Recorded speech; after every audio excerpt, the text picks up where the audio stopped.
Hey everybody, how you doing? Well, that's good. Welcome to PHLY Flyers, presented by Mortgage CS. Check out mortgagecs.com/PHLY to start your home buying process today.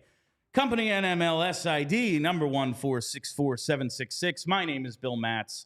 I'm your director of fun and games for the evening. Don't have the same kind of energy as usual after that one. Man, that was a no dog mask tonight. The Flyers fall. I mean, they beat most of the Leafs 3-1, but unfortunately, Auston Matthews plays for the Leafs. Got Matthew, man. Joining me tonight is Philadelphia's #1 beat reporter, Charlie O'Connor, as well as the one and only JP Zapata. Guys, the Sean Couturier era off to a disastrous start. I mean, a loss in the first game of the captaincy. Charlie's not going to speak for the rest of the show. He's done. Strip the C, I would say. Quite a 4-game winning streak. You put the C on Coots, and everything falls apart. Now, it was... This was... Toronto's really good. Their record does not show it this year. They're not the regular season powerhouse that they've been in the last few years. But they come in 4th best power play in the league, 6th most goals per game, 6th most shots per game. They score. They dominate offensively, and we see what happens with that sort of firepower. I mean, you played a great first period, basically outworked them for 30 minutes, and the game's 60 minutes long, and you give Auston Matthews enough opportunities. Natty Hattie in the second period. Suddenly, you're down 3-1 after dominating, 3/4 of the first 40 minutes. I think it's worth noting, though, and look, the story of this game, there's really 2 stories of this game. Yeah. The one is Auston Matthews. The second is the comeback by the Flyers in the third period. But it's worth noting that, look, Auston Matthews is one of the 5 best players in the NHL. He might be even better than that. You could certainly make a case. He's going to have at least 1 or 2 shifts where he takes over. I thought the biggest issue in this game for the Flyers was he has the 1 goal, and you let that turn into 3, because it wasn't even that they let off the gas. It was that they just looked shell-shocked. It looked for the next, 5, 6, 7, 8 minutes after Matthews got that first goal, the Leafs took control, and it just felt like they got punched in the mouth, and they were just staggered for a bit. And then you give Auston Matthews and the Toronto Maple Leafs that kind of room to take advantage. And Auston Matthews, when he's on, like he was tonight, is the kind of player who can turn 1 goal into 3 with the snap of the fingers. I think Auston Matthews was playing at a level tonight where he was going to score 1. I think if you would have been tighter and you would have responded quicker, you maybe could have held him at 1. He didn't necessarily need to score 3 straight, but you had that 1 lapse turn into an extended lapse, and that was enough to basically put you in position where you were probably going to lose this game in regulation. We'll talk about the third period comeback in a little bit, but I just feel like that could have been an isolated one-off. Auston Matthews just put the team on his back for 1 shift. Instead, you let it turn into 6, 7, 8 minutes, and then suddenly you're down 3-1. I made the joke. I was like, after the second, well, guys, if Auston Matthews doesn't play, we might be winning this game right now. Yeah, no, and that's the thing. Like we've talked so much this year about the one of the big differences we've seen between this Flyers team and the ones of years past is they don't have those periods of time where things snowball and get out of hand. We made a big deal about TK's Gordie Howe hat trick in 4 minutes of ice time the other night in that first period. Matthews scores at 11:06 of the second, scores again at 14:20. Scores again at 18:55. Insane, dude. It was just one of those. Yeah, I said with 4 minutes left in the period, there's way too much time left to play. Like, we just need to get out of this period. Yeah. There was, and you see what happens there. And listen, it's a great show of why they're rebuilding. Right. It is in pursuit of this, because you can work your ass off the way this team did for 30 minutes and be beating up on a team with considerably more talent than you.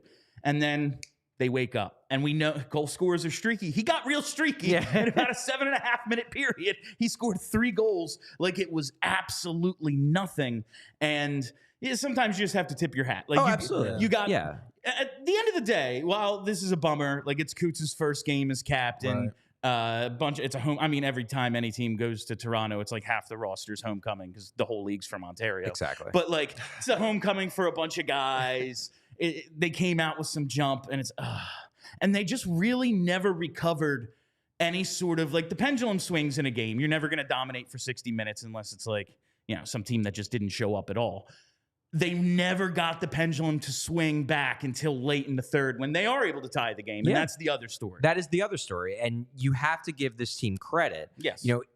I'll criticize them for, kind of losing their focus, losing their game for 7-8 minutes in the second period. But you have to give this team credit for its resiliency. You have to note that they could have packed it in the third. And the first half of that third period, I thought Toronto mostly controlled. They looked like they were going to kind of cruise.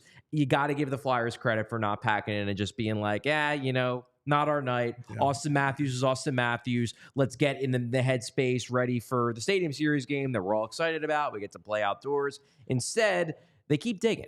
Garnet Hathaway, I think Garnet Hathaway is a guy where it shocks me, and I tweeted this out, that going into this game, he only had 4 goals. He's noticeable every night. He's always doing things. It feels like he should have more points. The fact that he is the guy that comes through with a real greasy goal to get them back in this game. And then, yes, Toronto wins this game, but the fact that Hathaway scores that goal, the Flyers cut the lead to 3-2, and then immediately Toronto takes a bad penalty. That's exactly why Toronto fans don't trust this team.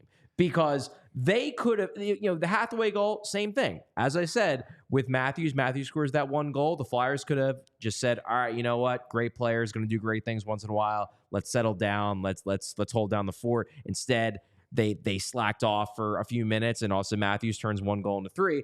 Same thing happens with Toronto, where that's a one-off goal. A fourth liner scores a goal. It's still 3-2. There is not that much time left. Toronto easily could have just tightened it up and closed it out. Instead, they take a bad penalty. And then as much shit as we give the Flyers power play, they've been banging on the door of a goal for a while on the power play. They had a ton of chances last game, even though they went 0 for 7. They had an amazing first power play tonight. Morgan Frost looked great. They did everything but score. And you kind of got the feeling that if you gave them another power play, they were going to find a way. And to their credit, Travis Konechny and the Flyers find a way. They tie the game. So I'm going to give the Flyers grief for that little lapse in the third, because you can't give Auston Matthews that kind of space for that period of time. But I'm also going to give them credit for not packing in and for taking advantage of Toronto having a lapse of their own late in the third period. How Flyers is it the fact that they get back-to-back power play goals to tie this game up at the end of it? I feel like that's just so Flyers for a team that has been struggling with the power play. For them to get back-to-back power play goals at the end of the game was pretty cool to see. But I'm with you, Bill. Was the Hathaway goal in the power? No, it was right after a power Yeah, it was play. very. It was. Right. Yeah. But I'm with you, Bill. I felt very proud of this team because of the way they fought throughout all 3 periods. But at the end of the day, even though you scratch and you clawed all the way back to tie this game up, you see what the difference is with a team like Toronto that has Auston Matthews, a Mitch Marner, and such. And so it goes back to realizing why it is that we're going through this process that we are right now. And that is we're still trying to develop. We're still trying to get those young assets. So we can potentially have lines like the Toronto Maple Leafs have at the top line. But you got to hold your head up high after this performance here for the Flyers. Going in as well into the barnyard of Toronto as well. It's a tough place to play. Yeah. I think really what it boils down to when we're talking about this idea of the Flyers not having the superstars in the level of Auston Matthews. Number one, it's hard to get those guys. Like there are very few teams. There are maybe 2 or 3 teams, the Avs, the Oilers, who can make a strong case they have a player better than Auston Matthews. But what it really does for the Flyers, the fact that they don't have a guy like that, it's not that it makes it impossible for you to be a really good team and for you to win these games. The Flyers just took Toronto to overtime. They outplayed them for the majority of this game. What it does, in my mind, is it just cuts down on your margin for error. You don't have the same margin for error that a team like Toronto has, because in this game, for the first 30 minutes of this game, the Flyers were the better team by a not insignificant margin. And the thing is that Toronto knows on some level they have that margin for error because they have a guy like Matthews who can, over a 7-minute span, score a hat trick. The Flyers, yeah, I guess you could argue that Tippett at his best, Konechny at his best, can do that, but not to the degree and the reliability that an Auston Matthews can. And that's what I mean when I say that the way the Flyers are built right now, they don't have the same margin for error that Toronto does. Toronto takes advantage of what they have that the Flyers don't, which is a guy like Auston Matthews. And this gets to the conversation. You wrote an article about it earlier in the week. We talked about it. Like against teams, like against good teams that maybe don't have this upper echelon of talent. Like you said, there's only a few. Yeah. You know, the Flyers played really well against Tampa and Colorado a few weeks ago, and it's like, yeah, they got blown out. Yeah. It's like sometimes when even if you play really well, you might not win. But the Flyers were going through that little stretch during this 4-game winning streak where it's like they played one complete game out of the 4. Right. And, okay, maybe they're learning to win a little bit, figuring some things out, and then you see what happens when you don't play that complete game. Yeah. That's still the truth is when you play a team with this sort of high-end talent, you need that A-plus game to beat them. And they almost did. I mean, you go into Toronto and get a point. You come back. You're on a 5-game point streak still. Would have been nice to be on a 5-game winning streak. Win the first game. I wrote this down. It's the Flyers took the ice tonight with a captain for the first time since March 17th, 2022 Wow. Against the Nashville Predators. It was G's the last game. Giroux 1000th game, yeah. He was traded 2 days later. The C has been vacant ever since. It would have been nice, but it's now about, like we've said so many times this year, how do they respond? This is a pretty big game. Toronto's in that maybe third in the division, maybe wild card area that you might be competing with if you fall into that wild card Saturday's race. game is much bigger. Saturday's game now against a true division rival that is coming. The Devils have been better. They've been getting some saves lately. And also, they might be loading up. Like, I've heard Jacob Markstrom, maybe that's stalled, but they're still talking. I've heard Noah Hannafin as well, kind of a Dougie Hamilton replacement there. The Devils, they might not go for it, but they're in position where they can look at this East and go, who's great? Yeah. Like, are we afraid of the Bruins? I mean, they're good, but like, are they a juggernaut? No. Like, who is that team in the East? There really isn't one. Yeah, it's Florida's probably the closest. Yeah, Florida's the closest, and they can be had. Yeah, like they're not one of those. I think they're going to win the East. Like that's my bet, but they're not one of those. Oh, no, well, they're not. It's not like LeBron's in the East, so everyone else we ain't going to try. and you know, you know how hockey goes. Yeah. Sometimes the best team loses in round all one, the time, and then suddenly it's wide open. Shit happens all the time. Exactly. So I'm excited where this is going. It's good to see that they were able to rally at the end, and now just about the response. Come out and beat a Devils team that they're coming, but it's still they're on the outside looking in. Maybe they're more desperate than the Flyers, but the Flyers have had the better season leading up to now. This is, I don't want to say it's not must win, but I want to see them tighten up the way we didn't because is Jack Hughes, Auston Matthews? Not yet.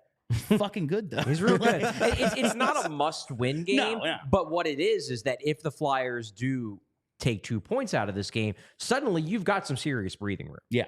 And those games in hand, like that the Devils and some other teams in the East have, you got to beat them in those games. Yeah. Like that will be the difference if they start to close the gap. Like, yeah, they're going to have a few more opportunities, but when you go head to head, you get 2, they get none. Suddenly the games in hand don't matter. So MetLife's going to feel like a playoff game on Saturday night. It's going to be really, really fun, man. Snow in the morning, and too. I'm glad we're setting up the MetLife conversation because I got to tell you, I am super excited to go, and I'm going thanks to my friends over at Game Time, baby.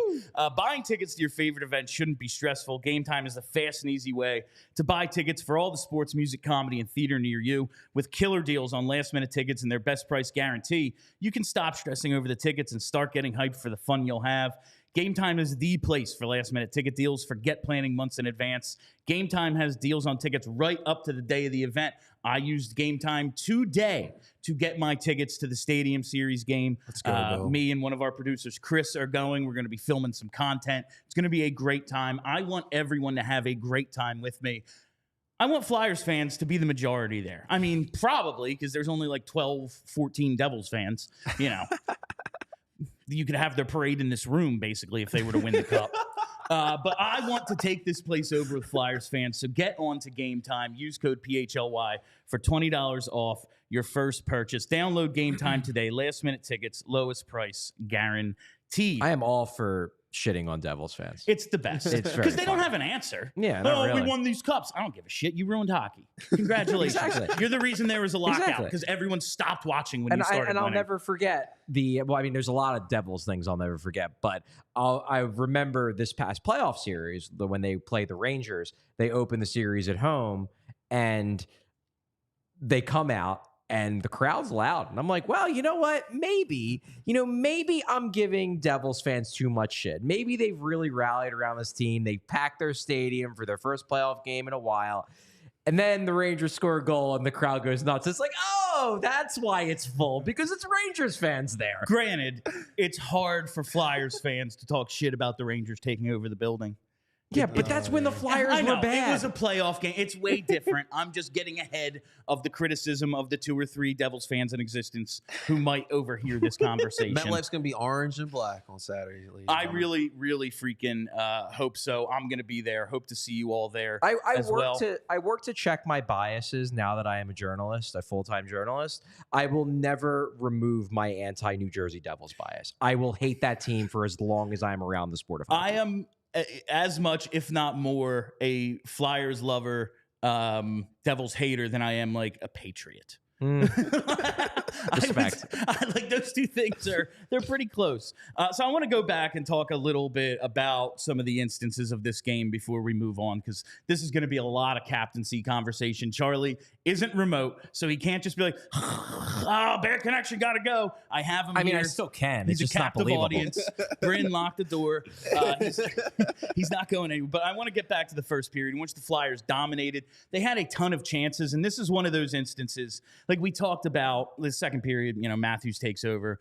But this is also one of those, man, if you just had that one guy suddenly dominating the first period, you have a lot more breathing room. Yeah.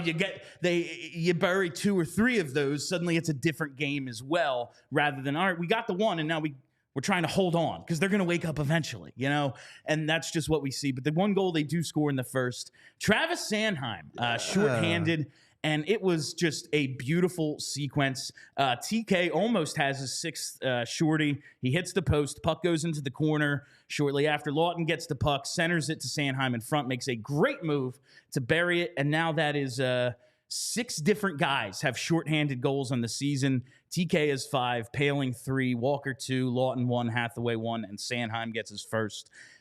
It's incredible what this team is doing shorthanded. They said they've matched the total shorthanded goals from 2010-11. It's been that long since they've had. I think this is 13 now.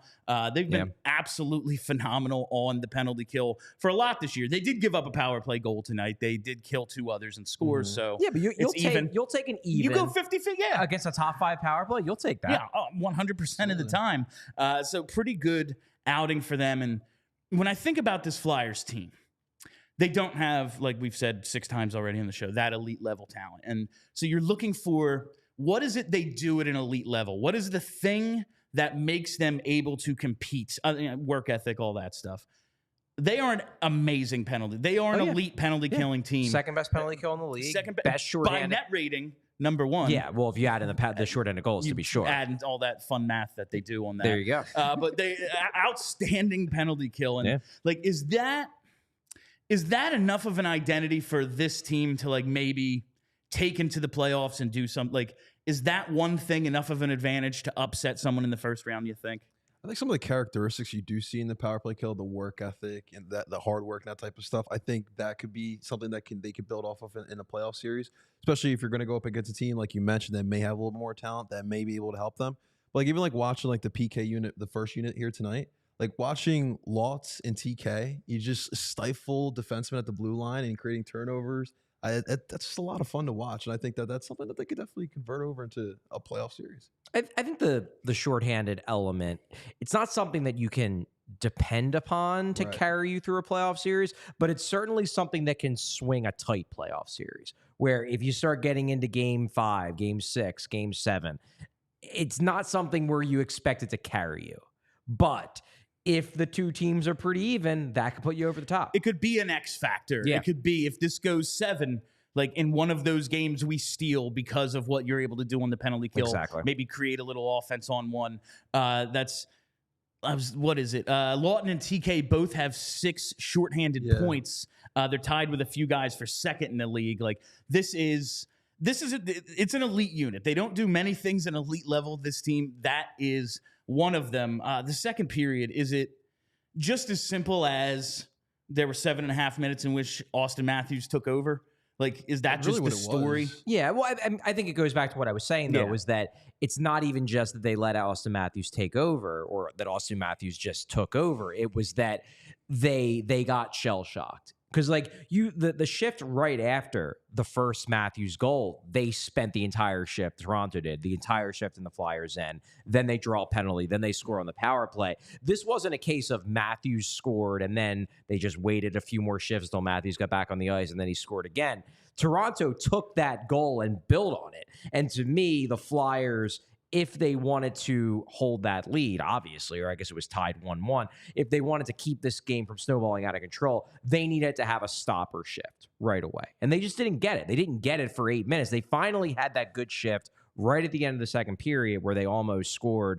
I think it was Konechny who almost scored on a chance right around the net. But it took nearly a half a period for them to get that response shift. It's just, against most teams, you can probably afford to have 10 minutes where you're just not quite at your best.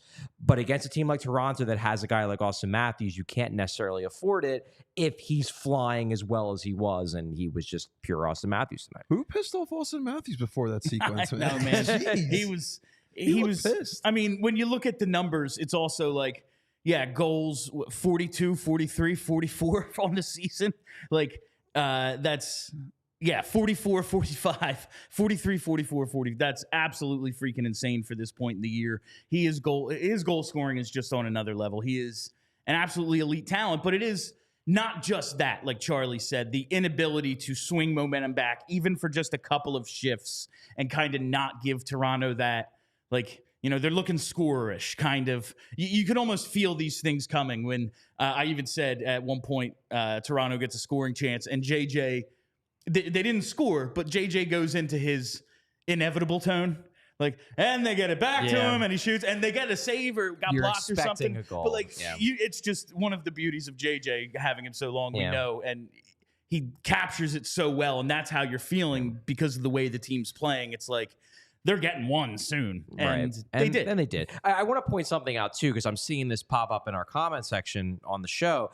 I mean. The idea that this game showed that Sam Ersson is exposed, it seems like a dramatic overreaction to me. Like, we're talking about a guy who, since the break, had a .931 save percentage, was stellar in the first 2 games coming out of the break against Florida, against Winnipeg, when the Flyers, for much longer stretches than this 7-8 minute stretch tonight, were just straight up getting boat raced by the other team. He held them in this game. I do not think that we should be talking about Sam Ersson being exposed because the best goal scorer in hockey right now scored 3 goals against him. Like, this goes back to what I said when Sam Ersson essentially took over the net after the news on Carter Hart came out. Let's please not turn on this guy the first chance we have because he has like one just decent game. Ersson's fine. Don't worry about it. Same thing as the C, Charlie. It's the same thing as the C. We're always just looking to blame someone. This was Matthews' 5th hat trick of the season. He's real good, guys. Like, he's done By the way. Actually, it might have been me, because when they were saying he started the year with 2 hat tricks and he's got 4 on the C, I was like, well, he had 2 in the first 2 games. He's only got 2 since then. So this game might be on me. It's actually on you. I did make that comment. But legitimately, Charlie, like, maybe the second and third goals, you can think like, all right, maybe Ayers could have done, maybe on the second one, he could have slid over a little bit quicker. It's Auston Matthews. Yeah. You hope, but also, number one, it's not like this has been a stretch of poor play from Ersson. Right. Ersson leading up to this has been real good. Secondly, it's Auston friggin' Matthews. Like, come on. It's Auston Matthews. Yeah. He's going to score his goals. Do you hope that your goalie can stop him? Sure. But it's like when Nathan MacKinnon scoring goals. Like, yeah, you're hoping your goalie can get a stop on Nathan MacKinnon on a breakaway, but you have to account for the fact it's Nathan friggin' MacKinnon. No, it's like, you're kind of just hoping he hits him with the puck. Yeah. Like, most saves are just the goalie getting hit, and positioning and all that. I understand. But, like, Yeah, it's. I don't think Harrison. We gave up a home run to Mark McGwire. Yeah. Pitcher Sucks. Yeah. Pull him. Like, What are you gonna do? I'm not saying Harrison was great tonight. He was not. No. He probably could have gotten a couple more saves. Maybe you'd like to see him make that save in overtime. But one can say, hey, I wish Sam Harrison would have played a little bit better tonight. We might have gotten that win, without saying Sam Harrison's been exposed. It's low glove. That's his weakness. Like, let's Maybe, not but, overreact to this. Maybe that's his weakness. Also, tonight does not prove that. Exactly. Like, if he could have hit him in the chest with some of those shots, and it might have gone through him. Like, that's how we evaluate goalies. This is not the one puck to goes kill in. him, guys. Puck goes in, goalie bad. Puck doesn't go in, goalie great. And even Saturday's game, like, obviously the Flyers, this is a big game. You want to see them beat the Devils. Right. However, these games outside are weird. They're weird with sightlines. They're weird with the elements. They're weird with the ice. You know, there's slush everywhere. The pucks bounce weird. So all I'm saying is, let's evaluate Harrison at the end of this. Let's not do this swing where when he has a great game, it's, oh, he's the guy, number one. What a great contract. He's awesome. And then when he has a game like this, it's, he's exposed. He's not that good. We should trade for somebody at the deadline. Like, let's just try to stay as much of an even keel as we possibly can when it comes to evaluating this new number one goalie the Flyers are trying out. You're asking for too much, Charlie. Now, I want to get to in the third period, as Charlie mentioned, Garnett Hathaway makes it 3-2 with like a little less than 6 minutes left. And then TK ties it on the power play, his 26th of the year, another 2-point night for Travis Konechny. It's if they win this game, maybe we start with TK, because he has just been right back. You know, before the All-Star break, we're like, he's looking a little banged up. He's just not looking like himself. I mean, TK was one of those dudes who was looking dangerous all night tonight. I thought especially in the first, there was a few guys who were really skating. Owen Tippett, Morgan Frost, Travis Sanheim, all looked dangerous in the first period. I thought TK kept it up throughout, finally gets one in the third. It's the game-tying goal. He is... I know I've gone back and forth 20 times this season on trading him. I'd love Travis Konechny. He's just so much fun to watch. Like, who else would score that goal tonight but him for this team? He is the heartbeat of this team. I think it was the first period. He goes down in front of the net trying to shoot, and he's laying on the ice trying to whack the puck through Samsonov's legs, and it's like he's surrounded by Leafs, and he's talking shit and taking whacks at the puck. He is just such a freaking Flyer, and you understand why they put a letter on him. I do not think that the Flyers are going to trade Travis Konechny. I do not believe that. Now, you can make the case. You can argue that they should do it. You can argue whatever you want. They're not going. But the reality of the situation is, if the Flyers are comfortable enough with their locker room and with the direction of their team to basically renege on the promise to not name a captain this year, if they are that happy with how this is going, I do not think they are going to trade one of the rising team leaders and the best player on the team. You can argue the merits of it. I just don't think it's going to happen. And I think this whole captaincy thing, which we're going to get into in a few minutes, it's a tell that they are real happy with how this is going. And while I don't think it's out of the realm of possibility they trade Scott Lawton, I do not see a scenario at this point where, unless Travis Konechny is like, pay me $11 million or I walk, I do not envision a scenario where they trade Travis Konechny. I think he's going to be here to stay for quite a while. He's a Flyer. He's a freaking Flyer. He's not going anywhere. And again, tonight you see why it is you love Travis Konechny, from helping on the PK to even almost bringing up Giordano, who they're going at it at center ice. That was a lot of fun. Chirping Giordano when he got called, and I was like, that was the best part of the night. He doesn't care about seniority. He doesn't care about the oldest guy in the league. He's like, screw you, dude. Who are you? I feel like senior citizens should be allowed to die. He's the oldest man. It's a miracle. 32 years old, a miracle. He's like 40.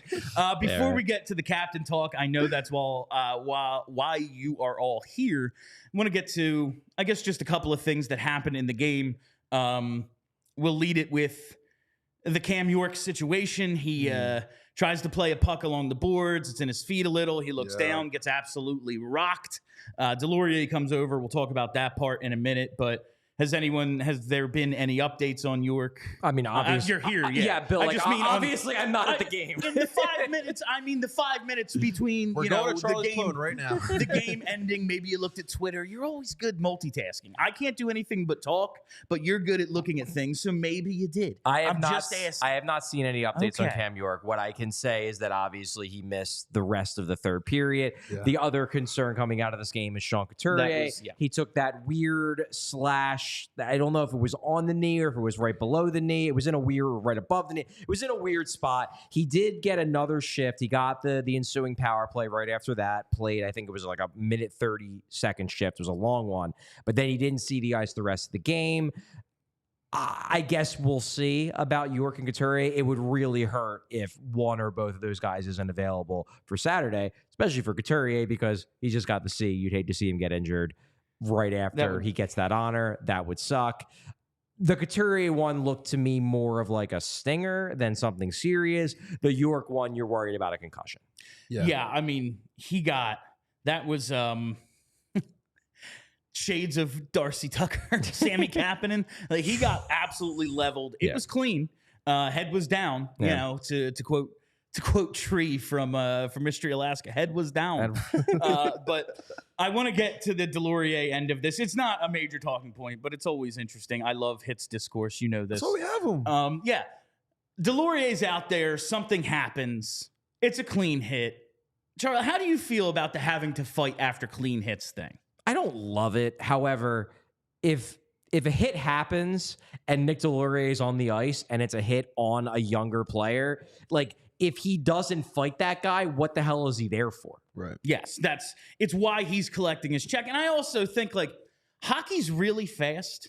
You know, we watch these things on replay several times, and when we like, oh, the dirty hit, and then we see it from another angle. Actually, no, it wasn't. You know, we see these things all. Yeah. He doesn't have time to job to punch. Yeah. You know? And Benoit very clearly did not want to get That out. was the best part about it.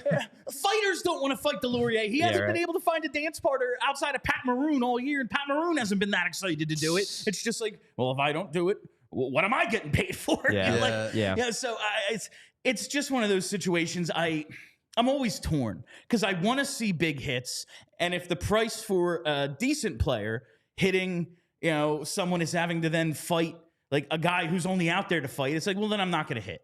I have to now go sit for 5 minutes because I hit someone clean. But one, I love the fights, and two, guys want their teammates sticking up for them. I think the bigger critique of this is less about should Benoit have to fight after a clean hit and more about if Nick Delorier is that menacing and intimidating, why did Cam York get injured with him on the ice in the first place? Well, that's always the conversation. I held back from tweeting it because it was more like, oh, shit, Cam York's hurt. Than I was just wanting to make a sarcastic comment. But like, oh, that deterrent factor. I guess he didn't pull out a gun and shoot him. So like, I'm actually very sorry that I made that comment. That was an off-the-cuff comment. I don't want to make light of gun violence, especially in light of yesterday. That's my bad. I think you all know I don't want to do that. I'm sorry about doing that in light of everything that happened in KC yesterday. But you know what I'm saying. Yeah. Like, I guess he didn't cross-check him in the head like Morgan Riley, so that's the deterrent factor. Yeah. So he just punched him a few times. And then Benoit turtles because he's like, okay, I'm not getting killed over a clean hit. Yeah, I did what I had to do. I answered the bell, but also I'm not going to be your punching bag for the next 30 seconds. Yes, there's absolutely no reason for him to get the shit kicked out of him. And it's, I guess he just has to do it. That's his job, and that's that. All right, let's talk for a second about Philly Sports Trips. We're taking over Clearwater. PHLY and Philly Sports Trips are off to spring training to hang with the Phillies. This thing, it's an all-inclusive.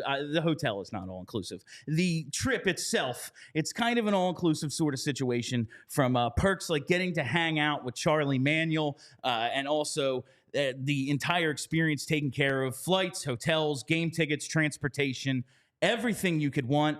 And I've been to spring training a couple times. One thing I haven't got to do, though, is go down over St. Patty's Day, go down for St. Patrick's Day. This trip is March 13th to the 18th. So you're going to get to be down there for the madness that is St. Patty's.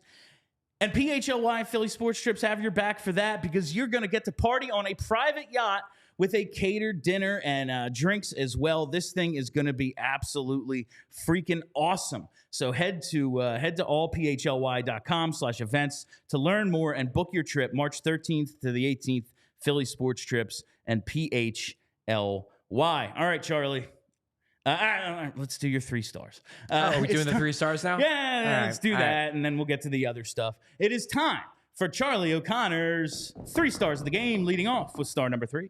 All right, star number 3, I will go with Garnet Hathaway. I thought he had a really impactful game. He's noticeable pretty much every night, but I believe it was, I think it was JJ said that he had 8 hits in this one. That matches the eye test. He was kind of everywhere. It was nice to see him get rewarded with the goal. He doesn't have as many goals I feel like he probably deserves this year, but really, he's the guy who sparks this comeback, because Toronto was playing pretty well in the third period. It's not like they were giving the Flyers a lot. If you were going to score and turn this into a 1-goal game, you were going to probably need to score a goal like Garnet Hathaway did. Just a greasy goal, in close, getting a bounce, working hard. And that's what Hathaway did. And suddenly, Toronto started getting in their heads a little bit. You could tell they were a little panicky, thinking, oh God, are we going to blow this? Then they take a bad penalty, and the Flyers tie the game. That doesn't happen if Garnet Hathaway isn't being Garnet Hathaway this whole game, and then gets the big goal that puts the Flyers right back in it. So I'm giving Garnet Hathaway my 3rd star as a result of that. Are we at 200 hits yet with Hathaway?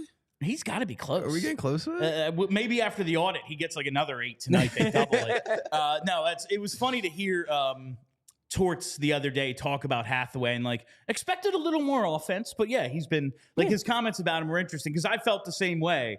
And then I looked up his numbers. It's because he beats the Flyers. He had extraordinary numbers against the Flyers versus everyone else. That's why I expected more offense, but he has had an interesting season, and I think he could be maybe one of those playoff X factors, a guy who pops a little bit more once they get to the postseason. Hopefully we see that this year. Charlie, star number 2. Star number 2, Travis Konechny. Look, he is the spark plug of this team. He is the energy guy. There's a reason why he got the A yesterday. He just is the Flyers' best player, and he's the guy who brings people into the fight. Today, he almost scores on that shorthanded goal right before Travis Sanheim is the one who actually puts it in. I believe he picked up an assist on that play. Yeah, he picked up a secondary on that play. Then he scores the big game tying goal, comes through in a huge moment, gets the Flyers a much needed point with that play. He was noticeable all game, which we're just getting used to. He now has 9 points in the 5 games since the break. He's been everywhere. He looks refreshed. He looks exactly like the guy who really from game 1 of the season has been impactful on a nightly basis, but has been their best player. Travis Konechny, 2nd star. Now, this is, hotly anticipated. I have no idea how Charlie could possibly choose a 1st star of this game. Well, Charlie goes Who do you spicy. got at number 1? Yeah, it's Auston Matthews. AM 34. He could have been all 3. All the goals. Look, Toronto, I don't think it was just him. Marner had a pretty good game, too. He did a lot of things. Nylander obviously scores the game winner. Toronto doesn't even come close to winning this game if Auston Matthews isn't on their team. He is the reason, more than anything else, by a lot, that Toronto beat the Flyers tonight. They had Auston Matthews, the Flyers didn't, and that's why Toronto won this game. It hasn't been a recurring theme, but when the Flyers have lost to these sorts of teams, that's what stands out. Yeah. This is, they have that guy. And tonight, Toronto had that guy. Those are Charlie O'Connor's 3 stars, and now it's time for the reason everyone's here. Captaincy talk. So yesterday at 9:30, what time was it when they actually? I don't even remember. It was 8 o'clock. 8 o'clock On Valentine's That was Day. wild. What the hell, bro? Why? Why announce it on Valentine's Day night? On a weeknight, there wasn't a game. So you know what they weren't doing weird yesterday. announcement time. That's what made me think okay, there's another shoe about to drop. They're doing this because Scott Lawton's going to be playing in Toronto tomorrow. Not for us. Like, that was my immediate guess, was something like that was going to happen. I think it's just that Torts likes to fuck with people. Honestly, it was Valentine's Day night, and he was like, "Oh, I'm going to wake up all the journalists." That's basically, oh, you're out on a date? And no, you're not. Start writing, Chuck. So dumb. He was fucking with you. He saw you weren't on the trip, Charlie. Yep. And so he was like, I know what I'm going to do. Yep. No, it was, so Coots is named the 20th captain in team history. They have obviously been without a captain since they traded Claude Giroux back in 2022. What do you make of, like, is it as simple as he likes to fuck with people? Like, they basically vowed there ain't going to be a captain. They went through all last season. They get through 2/3 of this season and finally just go, all right, it's Coots. Like, what do you make of the just timing, first of all? He has to be fucking with us, because I feel like a lot of us knew it was either Coots or TK, and for him to announce it on Valentine's Day at like 8 o'clock at night, I mean, that's just so ironic. I think if there's something that I had to point to as to why it happened now, I go back to what happened last week, because one thing that John Tortorella made very clear, and I put this in my column for Diehards Only at allphly.com. Please subscribe if you want to read the full column. But I put this in my article that I released today. One thing John Tortorella made very clear at the start of the year, number one, was that he's not going to name a captain. But number two, that he didn't feel like the room was ready to take charge on its own. He felt like the coaching staff still needed to kind of hold the guys' hands, and if there was a bad game, they needed the coaching staff to come in and rip them and point out all the mistakes they made and make it clear, that they needed to be better. But John Tortorella said on multiple occasions that I wanted to get to the point where I don't have to do that. We don't have to do that. That the guys just know. They know when they played poorly. They know when certain guys made a mistake, and the room can police itself. Well, one thing that I found really fascinating was that Winnipeg game last week. So they go out, they kick ass in the first period, final 40 minutes, they play like crap, they hang on.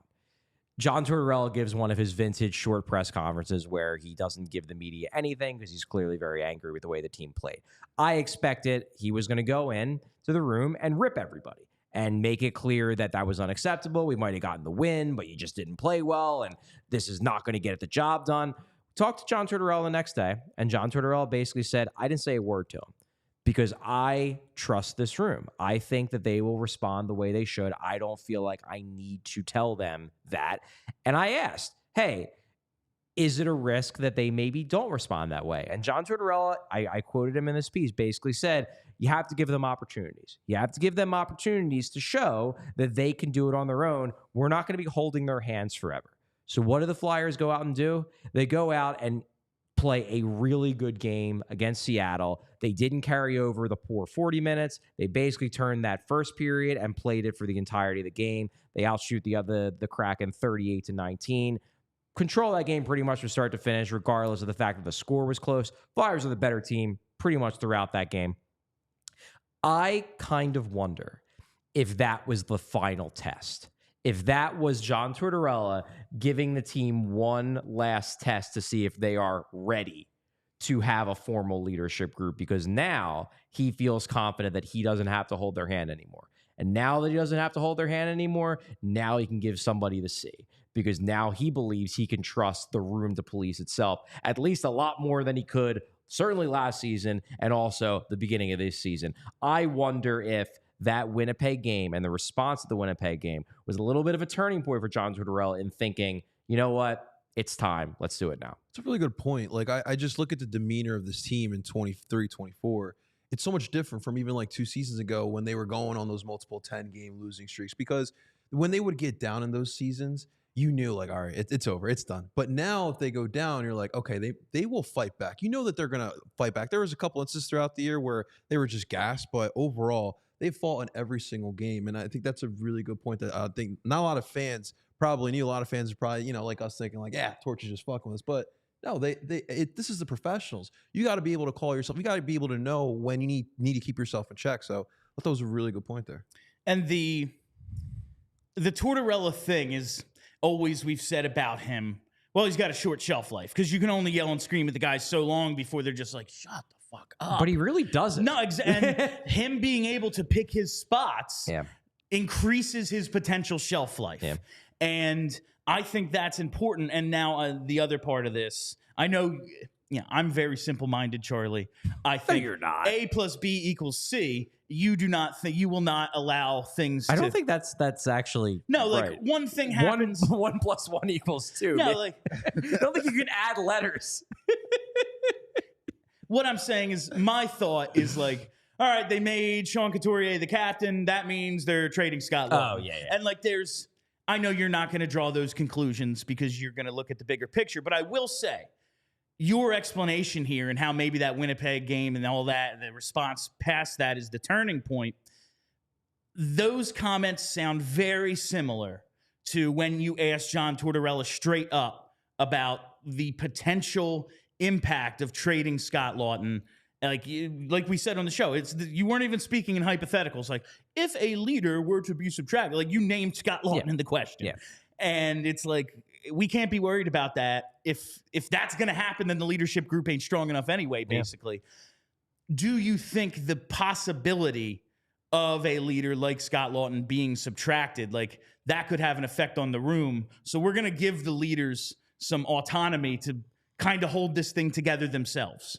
Look, I'm not going to say that Scott Laughton is definitely going to be traded. I don't think the Flyers know if Scott Laughton is definitely going to be traded because a lot of it's going to depend on what offers they get. And he's been so good lately. But I do think there might be something to that in that before yesterday, there was only one guy on the team with a letter.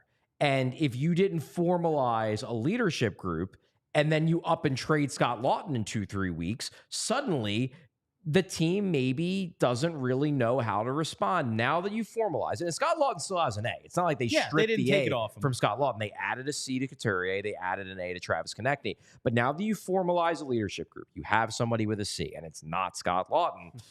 It does make it so. I think losing Scott Laughton, if he gets traded, it's going to hit this room hard regardless. But at least now, if he is moved, everybody has one guy who they know to look to in Couturier. Maybe that would have happened anyway. Maybe Couturier was already that guy just from in an informal way. But now that it's formalized, I do think that it's just less of a story that, oh, the Flyers only have one guy with a letter and now he's gone. Who's the leader now? Then you have to slap something on somebody just to have somebody to talk to the officials. Now it's that, oh, you traded Scott Laughton. Yeah, he's a team leader, but he's not the team leader. The team leader is Sean Couturier. Maybe it's part of it. The one positive from this news, I don't know if you guys saw it, but I loved seeing the throwbacks from, I think it was like the Winter Classic. Seeing Coots living with Danny Briere as a rookie, that was some good throwback. It's really vibes. wild the way, like, if you've been on this train for Sean Couturier's career, he lived with the general manager when he was a 19-year-old rookie, and now he's the captain of the team. Like, the whole thing is freaking insane. I'm really happy for the guy. Yeah, I am too. I don't know him, Charlie. You've been around him a long time. I just, like, having seen his career beginning to end. My first season covering, I was writing bullshit blogs for Bleacher Report, but it was 2010-11. And then, that summer happens, and that's when they draft Sean Couturier. Like, I've been doing this his whole career, and it's just really cool. But the choice, I don't know if it's not coming out of left field. No. He was, like you said, one of the two real candidates, honestly. Do you think the choice is more like it's him, he's the unquestioned captain of this team, or it's more about the uncertainty of TK? Because just a few minutes ago, we were saying TK is the straw that stirs the drink for this team on the ice. He's the best player. We assume they're going to re-sign him because, like, all the insiders are basically like, oh, no, they're negotiating so that on July 1st, they announce the contract extent. Like, that's what it sounds like. Now, negotiations could always hit a snag. Sure. These things are not definite. He might go, yeah, if I hit the market in a year, I could make like 10. So the cap's going up again. I might get 10 and a half. Like, so maybe, you never know. There's a whole year before his contract expires, though. Do you think it's more to do with the uncertainty of TK, or it's like, no, this is definitely Coots' room? I would say I definitely think it's because of who Coots was as a player on and off the ice. I think TK, I think he's like a really good leader with his play on the ice, but I feel like when I watch Coots, his leadership on and off the ice is something that you can definitely notice. Charlie, I think you could speak better of it because you've been around the team, but that's just for me sitting here. What I see is that Coots more of a leader on and off the ice. Yeah, I kind of equate it to the way Boston has seen their leadership group progress, where, I mean, obviously Chara was the captain for years. Then Bergeron's the captain. Now Bergeron's retired. Now Marchand's the captain. If you look at it being like Bergeron to Couturier, Marchand to Konechny, one story that I cite in my piece that came out today at allphly.com was when I covered the game in Arizona earlier this year. And Sean Couturier, we interviewed him after the game. Travis Konechny, I think, had like 2 goals. He had one of his big games of the year. And Sean Couturier said, the one thing that I really notice about TK now versus where he was 3-4 years ago is he's just so much more mature as a player and a person. And we got to interview Couturier before TK. So I asked TK, Sean Couturier just talked about your maturity. What is that? How does that make you feel when you hear a guy you've played with for that long or you respect say that about you? And Konechny laughed and he's like, yeah, I guess I'm more mature, but I still after I have a particularly crazy shift, I look down the bench and Couturier gives me that look, and I know that I've gone a little bit too far. We always talk like, oh yeah, the Flyers power play looked better. It's like, well, the first period power play they had, I was like, that's one of the best ones of the year, and they don't score. They had a few chances. Like, yeah, when the bar is that low, like Konechny being more mature does not mean he's mature. But my point is, point is that TK has matured. He's definitely developing into more of a leader. But if by his own admission, he's still looking over at dad, looking for that approval, I don't think you can justify to the room that TK is the captain when even TK by his own admission is still deferring to dad. And I think a lot of times, like, we look at different styles of captains, and it was like, well, Mike Richards is out there running like he's nuts. They called him Cannon. Like, the type of player he is and the type of personality he has, you think maybe lends itself more. And like Giroux, Giroux's a bad captain because they lost, but like he's more of the quiet type, and people think that's a different sort of lead, and maybe not the grab you by the face mask like Tom Brady kind of leader. Yeah. Like, you look at the two styles of play, and I think outsiders might look at TK as more of like the on-ice leader. But in terms of overall, we're all speculating. No one really knows what goes on in the room. But the anecdote Charlie just tells us is like, yeah, even that guy, who's that guy for this team, looks at Coots and is like, yeah, I know. I'm sorry. I got to chill. Yeah. You're right. Exactly. You're right, Dad. Exactly. Yeah. And maybe at some point down the road, and Couturier signed until 2029, 2030, so it's going to be quite a while. Yeah. Hopefully, as long as he continues to play and doesn't have injury problems. But maybe at some point down the road, that baton will be passed to Travis Konechny the same way that Bergeron passed it to Marchand eventually. But I think right now, it wouldn't have been the proper understanding of the dynamics of the room to give the C to Konechny just because Konechny scores more points than Couturier, and because Konechny's probably more talented than Couturier at this stage, and because Konechny's probably going to make more money than Couturier at this stage. I think it showed an understanding of the dynamics of the room for them to give it to Couturier over Konechny, even if Konechny would have been maybe the more fun choice. You just brought up an interesting idea because I didn't think about the money. Now, this is an apples to oranges comparison because G was both the best player and the captain. Right. But G kind of signs that contract, and it's like, ain't no one making more than that guy. You always have that benchmark. Sean Couturier right now is the highest paid player on the team. Konechny's going to get more than Couturier. You don't think that's maybe some sort of negotiating ploy? Maybe, but it ain't going to work. Just a thought, just something that popped in my mind when you mentioned it. Do we have any more on this? I thought there was something else I wanted to say, and I don't remember now. I think just from my perspective, and this will again be more of a plea, the same way I beg you not to turn on Sam Harrison just because he's now the number one. The thing with the captaincy is that while it is important, and while the players, it means a lot to the players. I'm sure this is a really, really important last few days for Sean Couturier. It feels like the culmination of his career. I'm sure he's very proud of it. The other players are really happy for Sean Couturier. I watch and I remember what happened to Claude Giroux. And my view of the captaincy and why I get frustrated with it and why people rag on me about it, why I make jokes about it is, and this is really what it boils down to. The captaincy, in my mind, allows for such lazy analysis of the hockey team. Because, and I put this in my column, it is significantly harder for both a media member and a fan, for that matter, to actually take stock of a game and analyze the reasons for a loss or the reasons why a team is struggling or the reasons why a playoff series is lost. It's significantly harder to do that with tape and stats and reporting.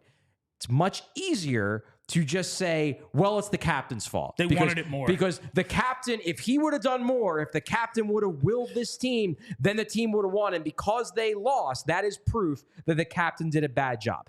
I think it is lazy analysis, and I think it is incorrect analysis the vast majority of the time. That's what I would get frustrated about when it came to Claude Giroux, because I think that if you're blaming every loss on the captain, if you're blaming every season that doesn't end in a cup on the captain, I think it's lazy analysis, and that's what I hate about it. It's not that the captaincy isn't important.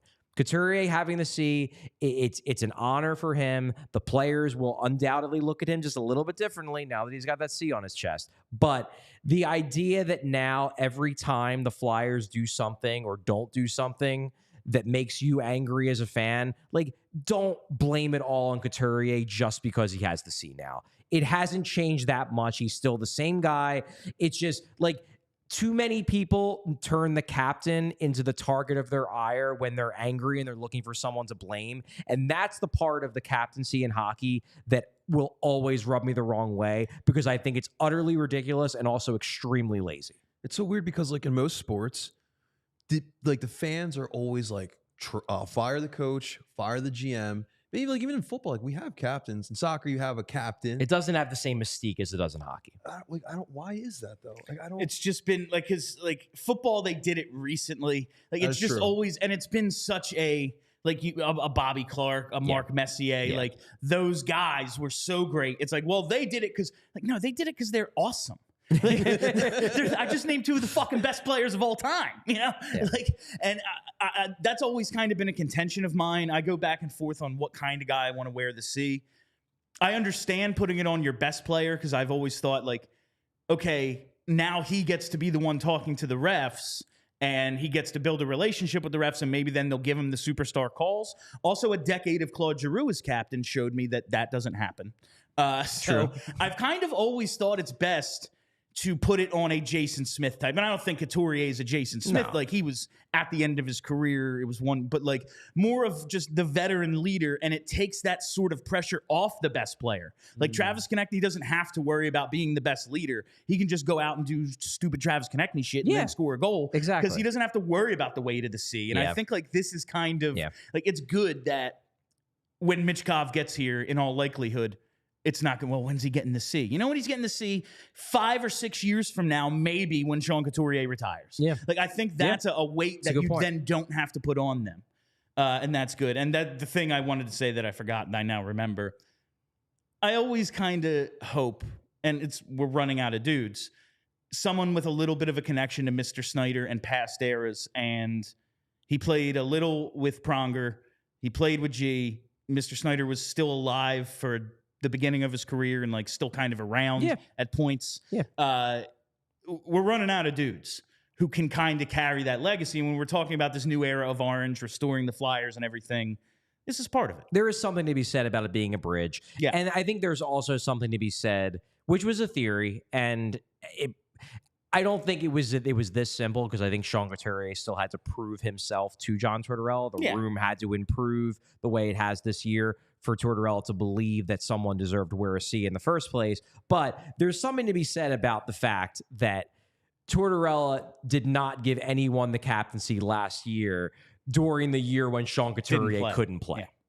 And now, and he comes back. It's like, all right, you're good. Like, he got banged up tonight. Hopefully he's all right. When you look at it again, it's like, it could be, but it doesn't look super serious. He's missed a few games, but he basically looks like he's going to be able to build back to some semblance of his former self, and he's going to be around for the length of this contract. Well, and so it makes sense that the guy who's going to be here forever is, okay, you're the leader then. You ain't going nowhere. I put it in my column, and obviously he has to stay healthy for this, but there's an off chance if he plays the rest of his contract, he could end up being the Flyers' all-time games played player in their history. It's real. That is he could pass Bob Clark. It's I think Dr. Evil Gritty said that to us a couple weeks ago. It was if he plays every game through his contract, which difficult, he'll beat Bobby by like 100. Yeah, and that's a ton. It's a lot. That's absolutely insane.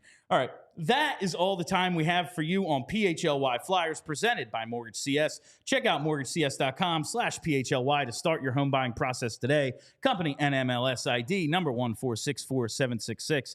Thank you all for listening. Thank you for hanging out. Make sure you're following us right here on YouTube. Set your reminders so you never miss a live show. We're at PHLY_Flyers on Twitter. PHLY Flyers wherever you find your podcasts. That's it. I'm Bill Matz. For Charlie O'Connor, for JP Zapata, have a great Friday, Philly. We all silly like the mayor.